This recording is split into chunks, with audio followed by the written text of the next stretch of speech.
You're smart. What is your name? Efwa, a girl with a life that doesn't smell like struggle but is real struggle. I can change your life. The day Efua left, the heat sat on the town like a heavy blanket. Even the fan only pushed warm air around. Her mother, Amma, lay on a thin mattress, coughing until her ribs shook, her lips dry from the effort.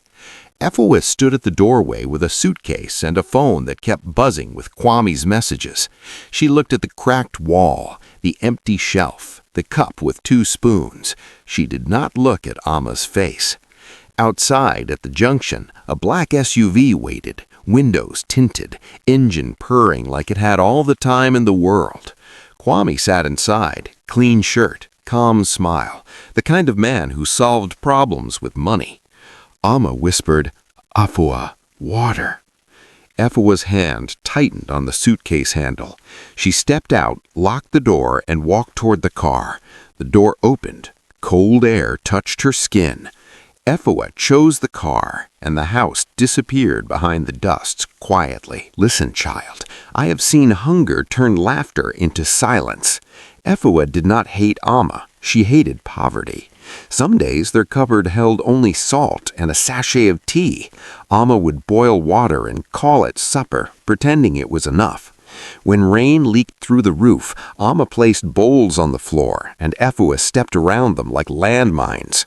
Efua wore second-hand clothes that smelled of other people's soap, and her classmates noticed.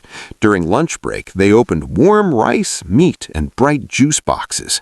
Efua smiled and said she was not hungry, then walked away so nobody would see her swallow air. At 12, she made a promise inside her chest. She would escape this life. She studied hard, but school fees came late. She watched girls her age post new phones online while she borrowed chargers. Poverty felt like a lock on her future, and she wanted the key, fast, even if it hurt. Amma raised Efua alone, and that truth lived in her bones like unpaid debt. Efua's father left early, the way someone reads your message and never replies. Amma became everything. Mother, father, nurse, teacher. She sold tomatoes and peppers at the market, standing from dawn until traffic slowed at night. If fever came, she still went, wrapping a scarf around her head and smiling through dizziness. She skipped meals so Efua would not, and when Efua asked, "Aren't you hungry?" Amma would say, "I ate at the stall." It was a lie, told out of love. On Sundays, Amma washed Efua's uniform by hand, rubbing stains until her fingers wrinkled. She prayed quietly over Efua's head. Amma believed character mattered more than comfort. She warned, "Money is loud, but kindness is deeper." Efua heard her, but she also heard the landlord knocking, the school calling, and her own stomach. To Efua, comfort looked like the cure for everything, and she feared being poor forever. Kwame noticed Efua on a busy Saturday when people filmed market hauls and loud music spilled from phones. Efua arranged fruit neatly, eyes sharp, voice confident. She spoke to customers like a manager, not a seller. Kwame stepped out of his SUV in clean sneakers and a shirt without sweat marks. His watch flashed when the sun hit it. He watched Efua bargain with a customer and win. When the customer left, Kwame said, "You're smart." Smart was a door Efua wanted opened. He asked her name, then asked what she wanted. Efua surprised herself by answering, "A life that doesn't smell like struggle." Kwame smiled. "I can change your life," he said, like it was easy. He offered a ride, a phone, a chance to meet people who mattered. Then his eyes narrowed a little. "But I don't like drama. No baggage," he added, soft as if it was advice. Efua thought of Amma's cough and the tiny house, and she nodded quickly, pretending her heart was not shaking. Amma's illness got worse like a shadow stretching at sunset. The cough became deep and wet, her legs swelled, and some mornings she could not stand without holding the wall. The clinic asked for money before it wrote prescriptions. Hospital visits turned into numbers Efua could not stop seeing, even in her dreams. Medicine was not cheap. Food was not cheap. Even simple tests felt like a bill, and the nurses looked tired of begging. Efua counted coins, then counted her mother's breaths. Kwame called again. "I can pick you up today. We will go somewhere better." Efua told herself she would send help later once she was settled.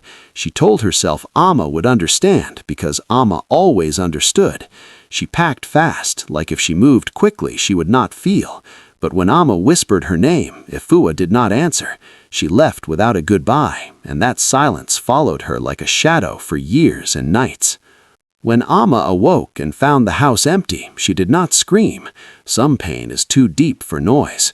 She sat up slowly, listening for Efua's steps, for the clink of her bangles, for the sound of a phone playing music. Nothing.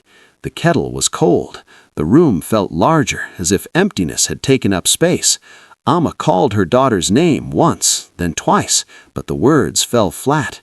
She reached for Efua's pillow and pressed it to her chest. Why? She asked the air, the ceiling, the cracked window. No one answered. A cough rose in her throat, and she covered her mouth, tasting bitterness. Outside, neighbors passed and did not know what had happened yet. Amma stared at the door lock, realizing it had turned from the outside. She picked up her own phone with shaking hands, but there was no message, no warning. She could have cursed, but her tongue refused. Only a new loneliness settled in the room. City life hit Efua like a movie that suddenly became real. The apartment Kwame gave her had a security gate, a lift that smelled like clean perfume, and lights that switched on with one touch. There was always electricity. There was always water. The kitchen fridge hummed, full of food she did not have to count. She wore designer clothes and took selfies in mirrors that showed a version of her she had only seen online. A private driver opened doors for her. Guards greeted her by name. She tasted food in restaurants where menus had no prices. Efua learned quickly to laugh softly, to walk slowly, to act like she belonged. But at night, when the air conditioner made the room cold, she heard Amma's cough in her head, like a voice note that would not stop playing.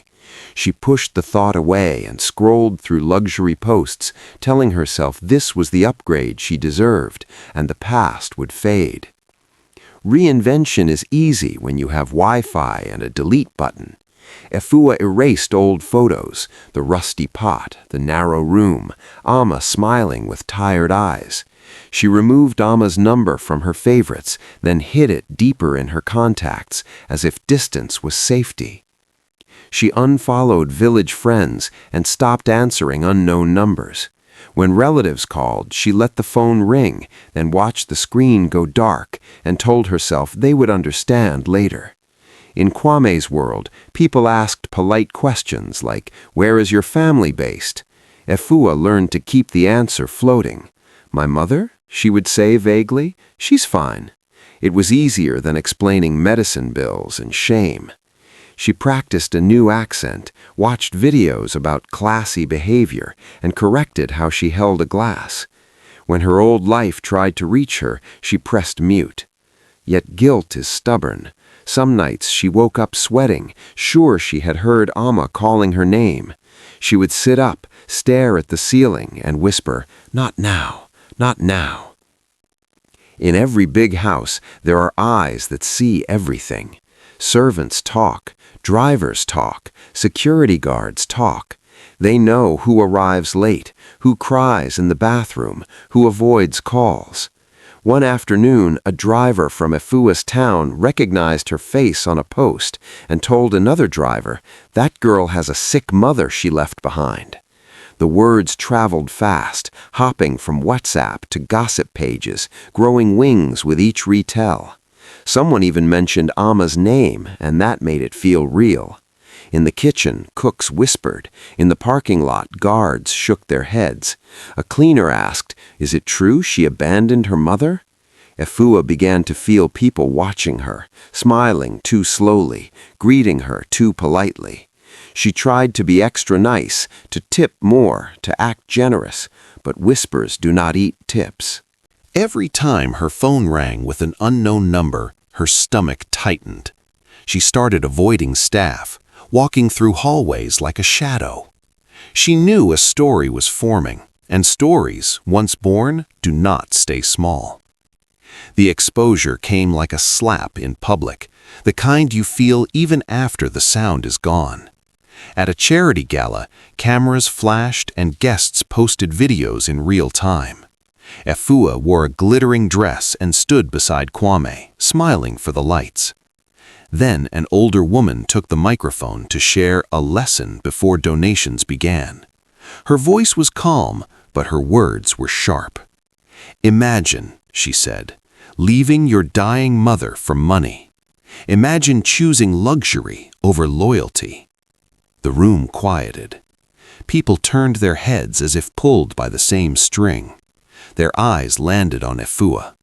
A few guests whispered, hands covering lips, phones tilted to record. Efua tried to laugh, but it came out thin. She reached for Kwame's hand, and he did not squeeze back. Kwame looked at Efua the hardest, not angry yet, but searching. Efua's smile froze like a paused video. The band kept playing softly, but Efua heard only one thing. Her secret had walked into the room without knocking. That night, in the apartment that once felt like heaven, the air was cold in a different way. Kwame did not shout, he did not throw things, he simply asked, "Is it true?"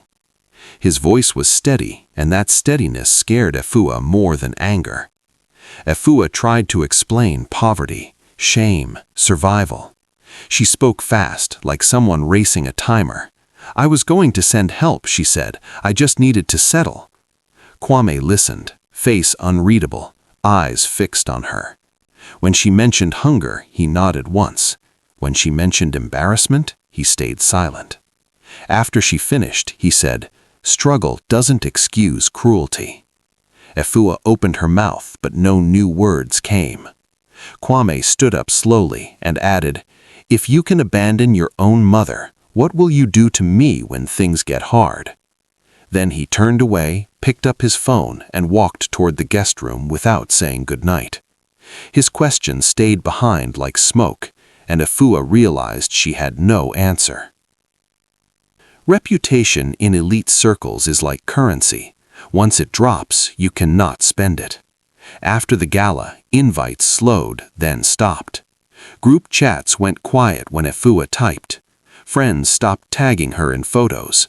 Some people unfollowed her quietly. Others did it loudly, posting quotes about values and family. Even brands that once offered free products stopped replying. Efua watched her online world shrink like a signal bar losing strength. She refreshed her screen, hoping the silence would end, but it only grew.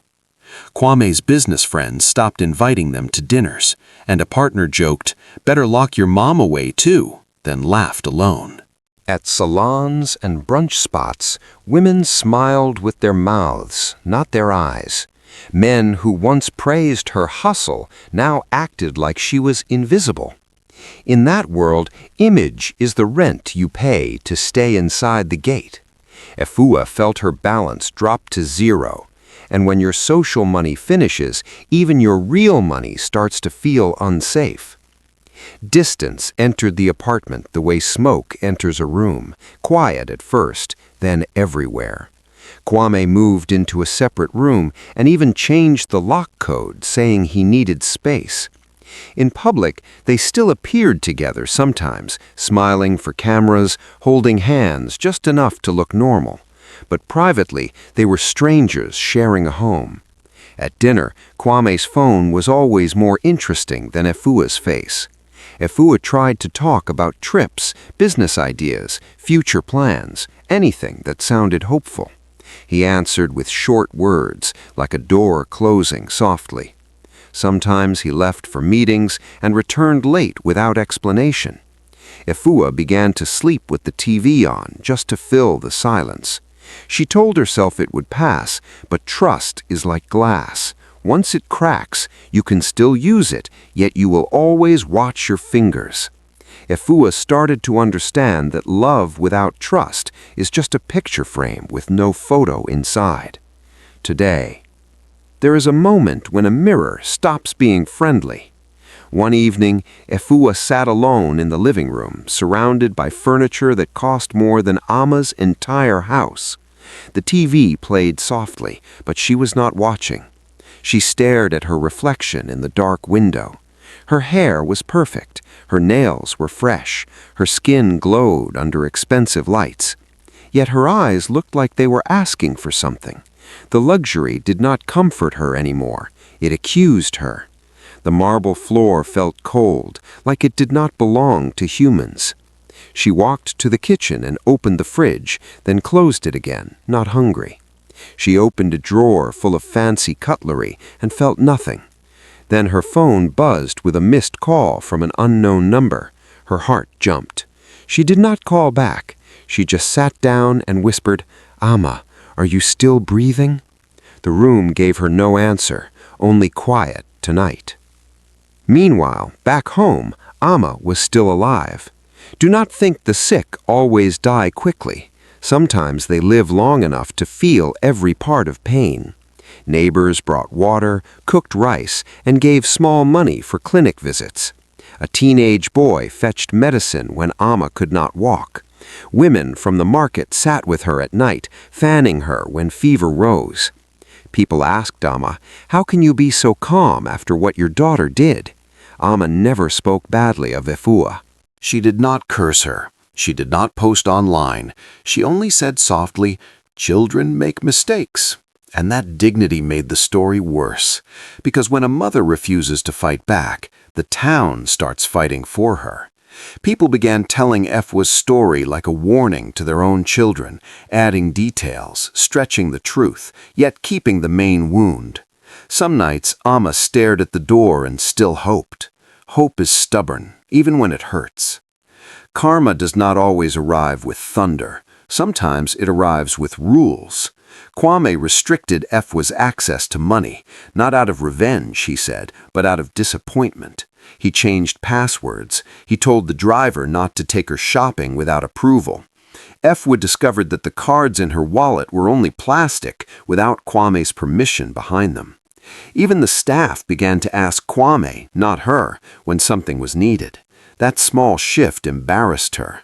"You wanted a new life," Kwame told her one morning. "Now build it with your own hands." His words were calm, but they cut. He had married ambition. He had not expected emptiness. Efua tried to argue that she was learning, that she could change, but Kwame only shook his head. "Character is what you do when nobody is watching," he said. Then he walked away, leaving Efua with a closet full of clothes and a heart full of fear. For the first time, she understood how fragile luxury is. Collapse is not always dramatic. Sometimes it is a quiet morning when you wake up and feel nothing. Efua opened her eyes and stared at the ceiling, listening to distant footsteps of staff cleaning. Her phone had no new messages. The room smelled like expensive air freshener, but her chest felt empty. She walked to the bathroom, splashed water on her face, and looked in the mirror. Suddenly she saw a stranger, someone wearing luxury like a costume. She had everything she once prayed for: a big house, soft beds, fancy food, private drivers, yet she felt smaller than she did in Amma's tiny room. She sat on the edge of the bed and whispered, "So this is it?" Then she remembered Amma asking for water on the day she left, and her stomach twisted. Efua realized she had chased comfort so hard that she had dropped her own heart along the way. That day she stopped pretending she was fine. She needed to go back, even if the town hated her. The return began with a small bag and a heavy heart. Efua did not call Kwame for permission. She did not ask for the SUV. She booked a bus ticket with the little money she had left and left early before the house fully woke.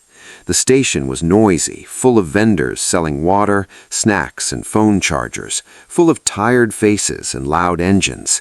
Efua sat among ordinary people, no driver, no special seat, no camera. As the bus moved, city buildings faded and billboards became trees. She watched her reflection in the window, and each mile felt like a confession. When the bus stopped for fuel, she bought plain bread and ate slowly, thinking of how Amma used to split one loaf into two. People recognized her from online clips. A man muttered, "That's the one." No one smiled. Efua held her bag tighter and kept going, because turning back would be worse than any stair today. Amma looked smaller when Efua entered, as if sickness had slowly taken pieces of her. Her cheeks were thin. Her breathing was soft but uneven. Yet her eyes were steady, like a candle that stays bright even when it is short. Efua stood at the doorway, frozen by shame. The room smelled of herbs and old fabric, and the ceiling had a new leak stain. Amma turned her head and saw her daughter. For a moment, the air held its breath. Efua dropped her bag. Her knees hit the floor hard, but she did not care. "I'm sorry," she whispered, then louder, "I'm sorry, Mama." No excuses came this time. She did not mention poverty or Kwame. She simply cried, the way a child cries when the truth finally catches up. Amma's hand trembled as it lifted, and Efua leaned forward, pressing her forehead to Amma's palm. Outside, a neighbor peeked in and quietly closed the gate, leaving mother and daughter alone with the moment they both feared. Forgiveness is a sweet word, but it is not magic. Amma placed her hand on Efua's head and said, "I forgive you." Efua's shoulder shook with relief, and for a second she felt the world loosen its grip. Then Amma added, slowly, "But forgiveness doesn't cancel consequences." Efua lifted her face, confused. Amma looked toward the window, where daylight fell on cracked paint. "You cannot rewind time," Amma said. "You cannot bring back the nights I coughed alone. You cannot erase the shame people threw at me because of what you did." Efua swallowed hard. Amma continued, voice gentle but firm. "If you want peace, you must do the work. Not for the village, not for Kwame, for your own soul." Efua nodded, tears still falling. In that moment she understood that love can forgive, but life still keeps receipts. And Efua was ready to pay, one day at a time. Amma's eyes held a warning. Time was short. Redemption began with small, unglamorous tasks. Efua stayed. She cleaned the dusty room she once despised, scrubbing until her hands ached. She cooked simple meals, porridge and light soup, making sure Amma ate before she did. She washed clothes in a basin outside while people passed and stared. She took small jobs, helping in a shop, carrying goods, typing homework for students who needed help. Every coin she earned went to medicine and clinic fees. At night, she sat by Amma's bed, counting breaths, wiping sweat, whispering prayers she used to mock. People watched from a distance, waiting to see if this was only temporary guilt. Efua heard their whispers and did not fight them. Each morning she rose early, fetched water, and returned before Amma woke. She was learning that shame can be useful if it pushes you to change. And with every day she stayed, the mystery shifted from will she run again to can she really become someone new? Months passed, and Efua did not leave. The rainy season came and went, and she was still there, buying medicine, cooking, cleaning, and sitting through long clinic lines with Amma. She learned the nurses' names and greeted them with respect. She learned how to stretch small money without cheating anyone.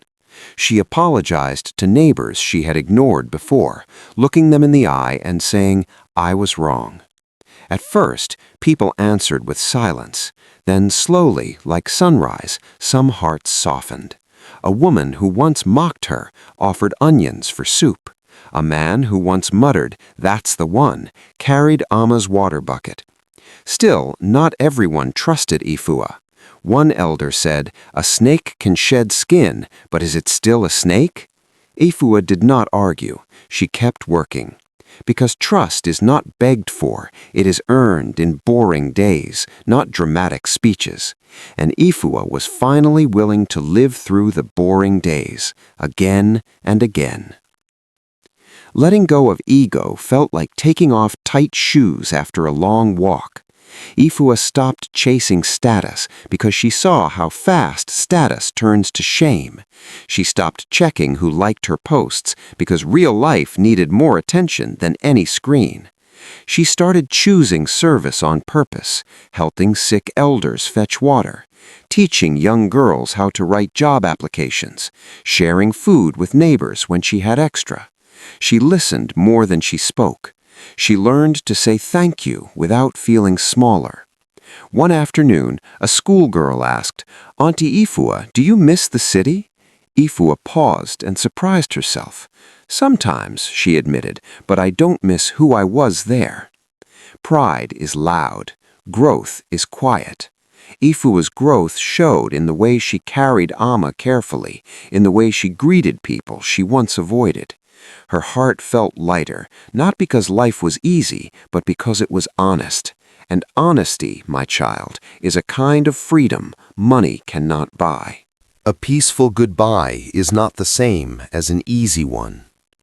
Amma's body grew weaker as the months turned, but her spirit stayed calm. One evening, the sky was purple and the town power went out. Efua lit candles and sat beside Amma, holding her hand. Amma's breathing was shallow, like someone whispering with air instead of words. Efua wanted to bargain with God, but she had learned that life does not negotiate.